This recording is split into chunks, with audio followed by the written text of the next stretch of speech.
force est de constater que l'éolienne de toit tourne alors qu'il n'y a quasiment pas de vent.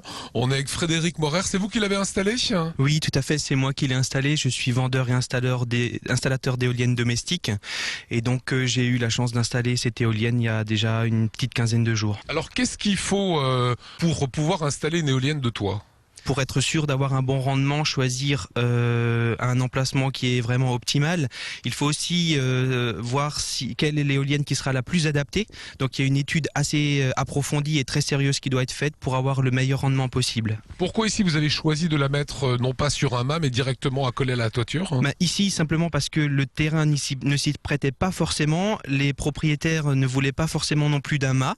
L'avantage qu'on peut avoir sur ce site, c'est qu'on a une dominante ouest et la pente de toit est perpendiculaire à cet axe maximal, donc on aura même un phénomène d'accentuation et on peut avoir un rendement meilleur avec ce produit-là. Alors depuis la minute 30 qu'on est en interview, on voit qu'elle bouge un petit peu, elle cherche le vent. Oui, elle cherche, elle s'oriente automatiquement, on dit qu'elle a une rotation passive, donc les petites ailettes que vous voyez de côté permettent d'avoir une rotation sur 360 degrés. Combien ça coûte d'installer une éolienne de toit de ce type? Sur ce modèle-là, il faut compter entre 12 et 14 000 euros. Sachant que vous avez un avantage qui est intéressant, c'est que vous avez un crédit d'impôt de l'ordre de 45%. Donc ça peut charger des batteries qui sont dans cette villa et vous utilisez finalement l'électricité après un petit peu comme vous voulez? Voilà, c'est dans ce modèle-là qu'on va partir le plus, c'est de pouvoir stocker une certaine quantité d'électricité qu'on calculera au moment des besoins du foyer. On coupe le disjoncteur EDF ou votre fournisseur d'électricité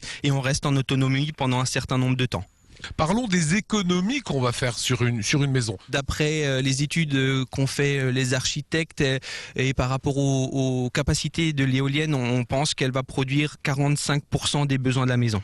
C'est une maison qui consomme combien habituellement cela? Alors celle-là, les calculs ont été faits, elle va avoir un besoin de l'ordre de 5600, 6000 kW par an et l'éolienne, je pense qu'elle sera capable de produire entre 2200 et 3000 kW par an. Donc quasiment la moitié de la facture électrique. Oui, tout à fait. Quand je fais une étude vis-à-vis d'un client, il faut qu'elle puisse être amortissable entre 8 et 12 ans avec le crédit d'impôt. Je pense que dans ce laps de temps, c'est un investissement qui est intéressant. Et ce qu'il faut savoir, c'est qu'une éolienne, par rapport à d'autres énergies non renouvelables, on arrivera toujours à la rentabiliser. Parce que quand elle ne tourne pas, elle ne s'use pas. Il faut savoir que sur les 30 dernières années, il y a à peu près 1200-1500 éoliennes domestiques qui ont été installées. En Angleterre, on est à plus de 150 000. Et en Allemagne, on est entre 40 et 50 000 éoliennes. Donc on a tellement de retard, mais c'est des produits qui sont de telle qualité.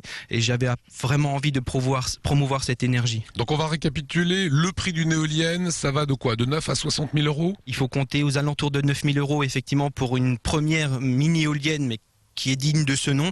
Et si vous voulez vraiment une éolienne de 10 kW, si vous avez un potentiel éolien important, il faut compter dans les 60 000 euros. Oui. Prix de cette installation?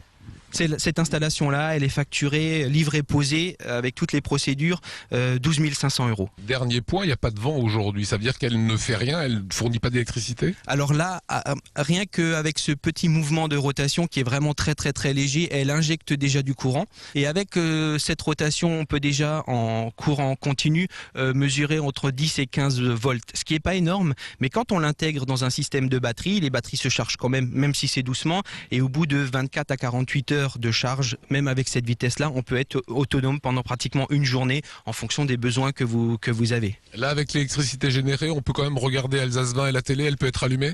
Si vous avez une télé LED, oui, je pense qu'il n'y a pas de problème. Eh ben voilà. Merci beaucoup Frédéric pour ces informations.